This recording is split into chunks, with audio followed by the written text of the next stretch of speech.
ओम श्री गणेशाय नमः। जय श्री कृष्ण। जय पुरुषोत्तम भगवान की।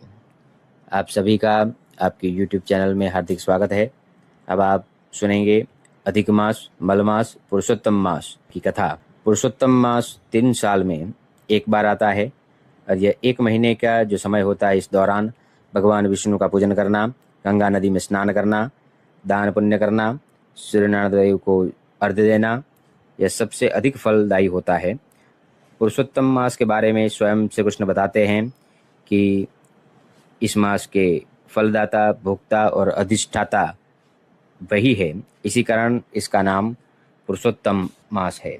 इस महीने में ईश्वर के उद्देश्य से जो व्रत, उपवास, कथा पूजन, कथा सुनना, यह सब कार्य करता है, उसका अक्षय फल मिलता है और व्यक्ति के सभी पाप धुल जाते हैं और वह भगवान श्री कृष्ण के धाम गोलोक में जाता है और मोक्ष का भागी बनता है। इस पवित्र पुराण को निरंतर आदर से सुनकर इस इच्छित फल के देने वाले एक श्लोक सुनने से पुरुषों के सब पाप नाश हो जाते हैं।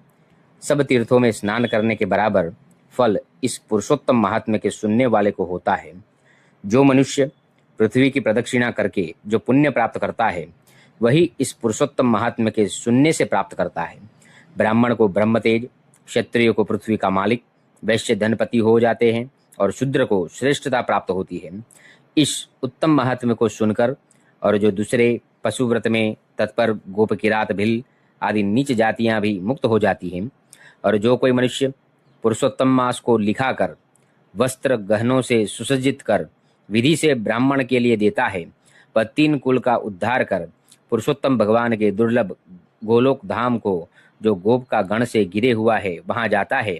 और जिस घर में मनुष्य इस महात्म्य को लिख कर रखते हैं, वहां सब तीर्थ विलास करते हैं। ओम श्री गणेशाय नमः।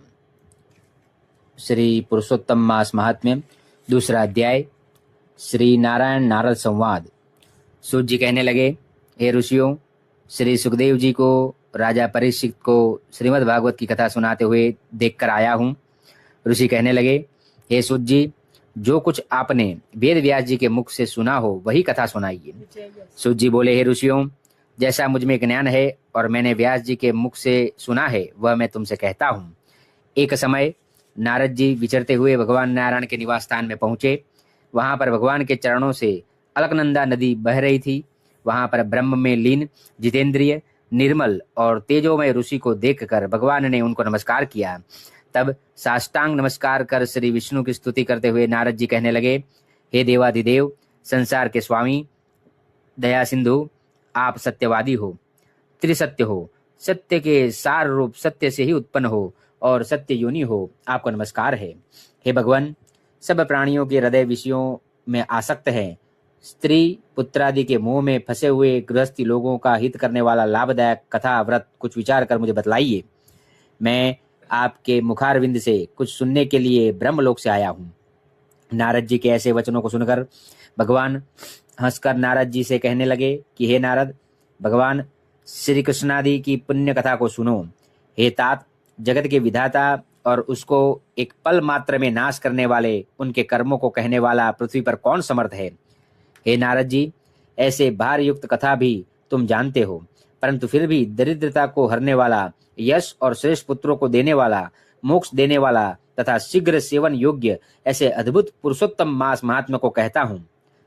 नारद जी कहने लगे कि हे प्रभु, स्वामियों सहित मैंने चैत्रादि मास तो सुने हैं, परंतु उनमें पुरुषोत्तम मास नहीं सुना। यह पुरुषोत्तम कौन सा मास है और यह कैसे हुआ, हे कृपानिधे, यह सब आप मुझसे कहिए। इस मास का स्वरूप और विधान मुझसे कहिए। क्या करना चाहिए, स्नान कैसे करे और दान क्या करे, और जप, पूजा तथा उपवास आदि क्या साधन है।